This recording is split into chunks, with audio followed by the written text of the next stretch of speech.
ওম শান্তি। Good morning. সকলকে নমস্কার জানাই। আজ 12ই ফেব্রুয়ারি 2026 সাল।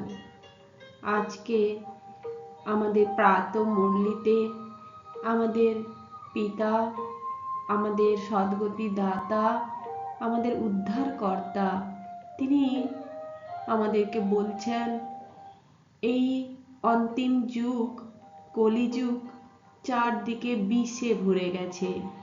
তাই এই বিষ থেকে তোমাদেরকে বাঁচতে গেলে তোমাদের কি করতে হবে? তোমাদেরকে তোমার চেতনার বিকাশ ঘটাতে হবে। আত্মজ্ঞান, জ্ঞান অমৃত পান করে তোমাকে বিষ থেকে বাঁচতে হবে। তো আজকে আমরা এই ভিডিওর মাধ্যমে বাবা আমাদের কি নির্দেশ দিচ্ছেন এবং কলিযুগী বিষ কি কি আছে, সেখান থেকে আমাদের বাঁচার পথ কি, সব আমরা জানব। বাবা মুরলিতে ধারণার জন্য যে মুখ্য সারের কথা বলেছেন, তাতে বলছেন এই শেষ জন্মে বিষ ত্যাগ করে অমৃত পান করতে হবে এবং করাতেও হবে। কাঁটাদের ফুলে পরিণত করার সেবা করতে হবে। তাহলে প্রথমত আমাদেরকে বিষ ছাড়তে হবে, অমৃত পান করতে হবে এবং অপরকে জ্ঞান অমৃত দিতে হবে। পাশে ছবিটা দেখুন, কলিযুগ মানে রাবণের যুগ, যেখানে বিকার, যেখানে লড়াই, প্রতিহিংসা, উত্তেজনা, আর পাশে আত্মজ্ঞান নিয়ে আমাদের কত শান্ত প্রকৃতি, সৌন্দর্য এবং যাকে অমৃতের স্বাদের কথা বাবা বলেন। তবেই বিষ্ণুর গলার মালার একটি মুক্ত হতে পারো। বাবার স্মরণে থাকতে হবে, তার জন্য সম্পূর্ণ সহযোগী হয়ে বাবার সমান দুঃখহর্তা সুখকর্তা হতে হবে। তাহলে বাবা আমাদের কত বড় দায়িত্বও দিচ্ছেন। এই কলিযুগে এই যে বিষক্রিয়ার হাত থেকে সবাইকে বাঁচাতে হবে, সবাইকে উদ্ধার করতে হবে, দুঃখ দূর করতে হবে। দেখুন, এই হলো কলিযুগের বিভিন্ন ধরনের বিষ। আমরা যে ওষুধ খাই প্রতিনিয়ত আমাদের শরীরকে সুস্থ রাখার জন্য, সেও কিন্তু এক ধরনের ড্রাগ, এক ধরনের বিষ। এছাড়া তীব্র বিষগুলো তো রয়েছেই, আমাদের কুসঙ্গও একটা বিষ। তাই বাবা আজকে অহল্যা, মন্থরা, কুজির এদের নাম নিয়েছেন, যারা কি না বিষই প্রদান করে। অহলার মতো আমরা পাথর হয়ে গেছি আমাদের কাছে জ্ঞান না থাকার জন্য। তাই বাবা বলছেন এ হলো সঙ্গম যুগ, বিনাশের সময় তোমাদের সামনে উপস্থিত। রাবণ রাজ্যে মানুষরা সব কাম চিতায় বসে আধ্যাত্মিকভাবে প্রায় মৃত। এই সময় শিব বাবা তার ভোলা ভান্ডারী রূপে অবতরণ করে অমৃত বর্ষা করেন এবং পতিত আত্মাদের পবিত্র করে অমর লোকে নিয়ে যান। শিব বাবা ভোলা ভান্ডারী কেন বলুন তো? কারণ গুণ নেই, চেতনা নেই, পাপী আত্মাদের, যাদের গণিকা বলা হয়, পাথরের মতো বুদ্ধি হয়ে গেছে, অহল্যা এবং কুবজাদের মতো পতিত হয়ে সেই আত্মাদের বাবা উদ্ধার করে বিশ্বের মালিক বানিয়ে দিচ্ছেন। তিনি দুঃখ হরণ করে সুখ দিচ্ছেন, সবাইকে সদ্গতি দিচ্ছেন। তাই এই শেষ জন্মে বিষরূপী বিকারগুলোকে ত্যাগ করে জ্ঞান অমৃত পান করার কথা বলছেন। তাই তো বলছেন কলিযুগ হচ্ছে কাঁটার জঙ্গল, তাকে ফুলের বাগানে পরিণত করতে হবে। তার জন্য তোমার প্রধান লক্ষ্য হলো তুমি নর থেকে নারায়ণ, নারী থেকে লক্ষ্মী হও। তুমি সমানের সিটে বসে থাকো, নিজের কর্তব্য পবিত্র হয়ে বিশ্বকে কল্যাণ করো, নিমিত্ত হয়ে সেবা করো। ভোলা ভান্ডারী শিব বাবা ও সঙ্গম যুগের অমৃত বর্ষা। শিব বাবা ভোলা ভান্ডারী কেন? কারণ হলো পতিত দুনিয়ায় পতিত শরীরে এসে আত্মাদের কল্যাণ করেন। গণিকা, অহল্যা, কুবজাদের মতো পতিত আত্মাদের বিশ্বের মালিক বানান এবং 5 বিকার কিভাবে জয় করতে হবে তার পথও দেন। অসীম দাতা তিনি, তাই তিনি সব কিছু ভুলে গিয়ে তার অমৃতের ভান্ডার নিয়ে এসে আমাদেরকে দিচ্ছেন। অমৃত মানে কি? জ্ঞান, পবিত্রতা, মুক্তি, অমর লোক। আর বিষ মানে কি? বিকার, কাম, বন্ধন এবং এই সামাজিক যত অপকর্ম, যাকে মৃত্যু লোক বলা হয়। কলিযুগী বিষ থেকে বাঁচুন, এটাই আজকে ভিডিওর টাইটেল। কলিযুগী বিষ মানে কি? শুধুই কি ওই সিগারেট, মদ বা নেশার দ্রব্য? নয়, এগুলো তো পরে আসে। আগে তো কাম, ক্রোধ, লোভ, মোহ, অহংকার আসে। এগুলো আত্মার শক্তি শুষে নেয় এবং সুখের প্রতিশ্রুতি দেয়, কিন্তু পরিবর্তে দুঃখ দিয়ে যায়। কেন একে বিষ বলা হয়? কারণ এই নেশার দ্রব্যগুলো প্রথমে তো খুব ভালো লাগে, মিষ্টি লাগে, কিন্তু পরে যখন এর বন্ধনে আমরা আবদ্ধ হয়ে যাই, তখন নিজের শরীর, সম্পর্ক, মান, শান সব শেষ হয়ে যায়। তখন শুরু হয় অশান্তি, সম্পর্ক নষ্ট হওয়া, আসক্তি, সমস্ত ধরনের পতন। তাই একে বিষ বলা হয়। সমাধান কিছু আছে কি? বাবা তো বলেই দিয়েছেন, জ্ঞান অমৃত পান করে যে তার সমাধান সে পায়, অর্থাৎ আত্মা রূপে নিজেকে স্থির করা, সত্য জ্ঞান গ্রহণ করা, পরম পিতা পরমেশ্বরের স্মরণে থাকা। সমানের সিটে বসা মানে কি? আমি আত্মা, আমি শান্ত স্বরূপ, আমি শক্তির সন্তান। যাকে বাবা বলেন নিমিত্ত ও নির্মাণ ভাব নিয়ে কাজ করো। তুমি নিজেকে কর্তা ভাবো না, অর্থাৎ নম্রতার সাথে যে কোনো কাজ করবে তাতে সফল হবেই। বিষ ত্যাগই মুক্তি, অমৃত গ্রহণই অমরত্ব। এটি কি শুধুই কেবল আধ্যাত্মিক স্লোগান? না, এটির সর্বাঙ্গে জীবন দর্শন আছে। এক এক করে যদি আপনি ব্যাখ্যা করেন না, তাহলে অনুভব করতে পারবেন সমস্ত কুকর্ম, বিকারগুলোকে ত্যাগ করাই হলো আসল মুক্তি। একেই তো বাবা বলেন জীবন মুক্তি। আর অমৃত গ্রহণ মানে জ্ঞান চেতনাকে গ্রহণ করা হলো অমরত্ব।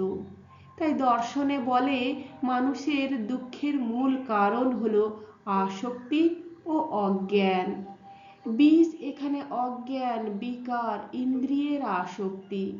আর অমৃত কি? জ্ঞান, আত্মসচেতনতা, সত্য। উপনিষদে বলা হয় অসতমা সৎগময় তমসমা জ্যোতির্গময়, অর্থাৎ অসত্য থেকে সত্যের পথে, অন্ধকার থেকে আলোতে নিয়ে যাওয়াই হলো মুক্তি। বিষ ত্যাগ মানে মায়ার বন্ধনকে ত্যাগ করা, আর অমৃত জ্ঞান মানে চেতনার উন্নতি ঘটানো। লোয়ার কনসিয়াসনেস থেকে হায়ার কনসিয়াসনেসে পৌঁছানোকেই বলা হয় লিবারেশন, অর্থাৎ মুক্তি। বিজ্ঞানও একে সুন্দরভাবে ব্যাখ্যা করে। প্রতিটি মানুষ যারা নেগেটিভ চিন্তায় থাকে, বিকারে আসক্তি থাকে, তাদের শরীরে স্ট্রেস বাড়ে, তাদের হরমোন ডিসব্যালেন্স হয়। বিষের প্রভাবে রক্তচাপ বৃদ্ধি পায়, উদ্বেগ বৃদ্ধি পায় এবং আসক্তি, বিভিন্ন ধরনের দ্রব্যের প্রতি আসক্তি হয় এবং তাতে তার সামাজিক বিচ্ছিন্নতা তৈরি হয়। আর অপরদিকে অমৃতের প্রভাবে তার চেতনার বিকাশ ঘটে, তার ইমিউনিটি সিস্টেম শক্তিশালী হয়, তার হৃদযন্ত্র হৃৎপিণ্ড সুস্থ থাকে এবং মস্তিষ্কের চিন্তাধারা বদলে যায়। তাই বিষ ত্যাগ মানে শরীর মন সুস্থ করা। অমৃত জ্ঞান গ্রহণ কথার অর্থ হলো দীর্ঘমেয়াদী মানসিক স্থিতিকে স্থির করা। মনোবিজ্ঞানও বলে মানুষের কষ্ট আসে আনকন্ট্রোল ডিজায়ার থেকে, অর্থাৎ যে প্রত্যাশাগুলোকে আমরা নিয়ন্ত্রণ করতে পারছি না, সেই জন্য আমাদের যত দুঃখ কষ্ট ইগো ড্রাইভেন বিহেভিয়ার তাতে তৈরি হয়। আমাদের ইগো প্রচুর বেড়ে যায়, তাকে আমরা নিয়ন্ত্রণ করতে পারি না। তাতে আমাদের সম্পর্ক খারাপ হয়, মুখ থেকে অকথা কুকথা বেরোতে থাকে। আর অমৃত কি? অমৃত হলো ইমোশনাল রেগুলেশন। আমাদের যত ইমোশন আছে সেগুলোকে আমরা নিয়ন্ত্রণ করতে পারি। আমাদের মধ্যে মূল্যবোধ জন্ম হয়, তা আমাদের পার্সোনালিটিকে অনেক উন্নত করে। তাই বলা হয় চিন্তা, অনুভূতি, আচরণ, ফলাফল। বিষাক্ত চিন্তা বদলালে জীবন বদলায়। অতএব আমাদের মুক্তির অনুভূতি হয়, যাকে আমরা বলি ফ্রিডম। নৈতিকতা কি বলে? নৈতিকতা তো অবশ্যই আমাদেরকে শেখায় নিজের আচরণে অন্যের ক্ষতি না করা। অর্থাৎ যে বীজগুলো আমরা আচরণে প্রকাশ করি তাই তো আমাদের জীবনকে সুন্দর করে তোলে। তাই নৈতিক আচরণ, নৈতিক আচরণ মানে কি? আমরা যা কিছু করছি সেটা নীতিগতভাবে, সেটা একবার বিচার করা দরকার। যদি নীতিগতভাবে হয় তখন সমাজে সবার কাছে সেটা বার্তা যায় এবং নিজের অবস্থানেরও উন্নতি হয়। বিষ ত্যাগ মানে শুধু অভ্যেস ত্যাগ নয়, এটি একটি চেতনার রূপান্তর ঘটে। আর অমৃত গ্রহণ মানে শুধু জ্ঞান শোনা নয়, এটি জীবনযাত্রার পরিবর্তন ঘটায়। তাই মুক্তি হলো আভ্যন্তরীণ স্বাধীনতা, অমরত্ব হলো স্মৃতি ও কর্মের পবিত্রতার স্থায়িত্ব। কত সুন্দর কথা! বিষ ত্যাগ মানে আমাদের চেতনার রূপান্তর, আর অমৃত জ্ঞান গ্রহণ মানে জীবনযাত্রার পরিবর্তন। উপনিষদীয় দর্শন অনুযায়ী মানব দুঃখের মূল কারণ অবিদ্যা, অজ্ঞান। অবিদ্যার জন্ম নেয় আসক্তি থেকে। যেমন একজন দার্শনিক প্লেটো বলছেন, ইন্দ্রিয় জগৎকে ছায়া জগৎও বলা হয়। সেখানে সত্য নেই, সব ইলুশন, বিভ্রান্তিকর। সত্য জ্ঞানকে মুক্তির পথ বলা হয়। বৌদ্ধ দর্শনে তাকে তৃষ্ণা দুঃখের কারণ বলে দেখানো হয়েছে। অতএব বিষ মানে অবিদ্যা আর যত ধরনের আসক্তিযুক্ত তৃষ্ণা। অমৃত মানে কি? আত্মজ্ঞান ও সত্যবোধ। তাই দর্শনের ভাষাতেও আলোতে মুক্তি মানে বাহ্যিক স্থানের পরিবর্তন নয়, বরং চেতনার রূপান্তর। বর্তমান ভোগবাদী সমাজে বিষ ও শিক্ষার ভূমিকা। ভোগবাদী সমাজ, মাদক আসক্তি আমরা জানি সবাই। আর কি?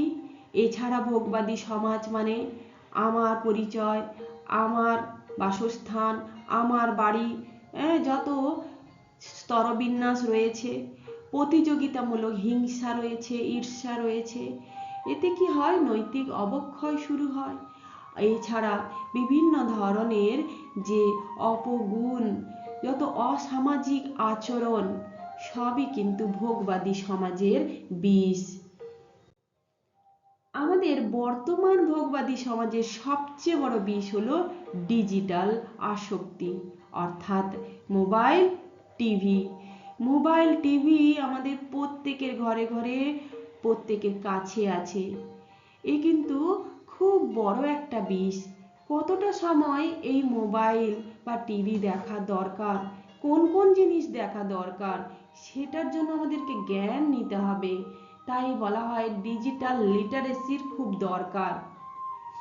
পরিচয়ের আমাদের সংকট কিন্তু এখানেই তৈরি হয়।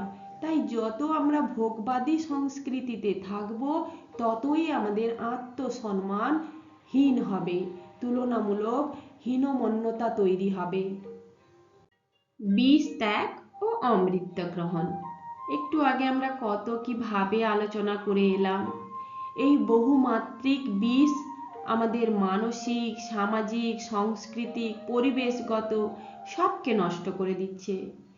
তো সেই জন্য আমাদের যে ব্রহ্মাকুমারীতে মুরলির জ্ঞান দেওয়া হয়, সেটা শুধু মুরলি নয়, ঈশ্বরীয় মহাবাক্য, তেমনি একটি শিক্ষাও।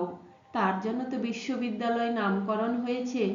এই শিক্ষা নৈতিকতা, সামাজিক দায়িত্ব, মানবিক মূল্যবোধ সবকিছু শেখায় এবং নিজেকে এক উন্নত স্থানে নিয়ে যায়। বিষাক্ত প্রবণতাগুলি কি কি আমরা পেয়েই গেছি। মাদকাসক্তি, ভোগবাদ, হিংসা, ডিজিটাল আসক্তি, নৈতিক অবক্ষয়। এতে আমাদের ব্যক্তিগতভাবে স্বাস্থ্যহানি হচ্ছে, অসন্তোষ ঘটছে, মানসিক চাপ, মনোযোগহীনতা, চরিত্রহানিও হচ্ছে। সামাজিক দিক থেকেও ফল ভোগ করছে, বিভিন্ন ধরনের অপরাধমূলক কাজ, বৈষম্য, সামাজিক ভাঙন, বিভিন্ন ধরনের সম্পর্কের মধ্যে বিচ্ছিন্নতা এবং দুর্নীতিগ্রস্ত হয়ে পড়ছে মানুষরা। শিক্ষাই হলো একমাত্র সমাধান। তাই এই মুরলি শিক্ষা আমাদের জীবন দক্ষতা, মূল্যবোধের দক্ষতা, মূল্যবোধের শিক্ষা, সহানুভূতির শিক্ষা, ডিজিটাল লিটারেসি, সাক্ষরতার শিক্ষা, নৈতিক শিক্ষা সবকিছু দিয়ে থাকে। বিষ ত্যাগ করে চেতনার রূপান্তর ঘটাতে হবে।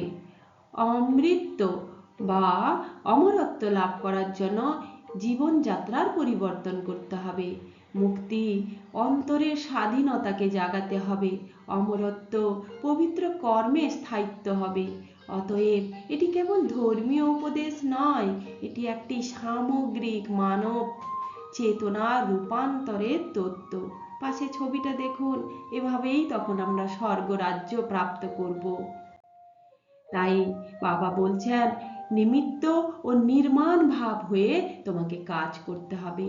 আমি কর্তা নই, আমি মাধ্যম।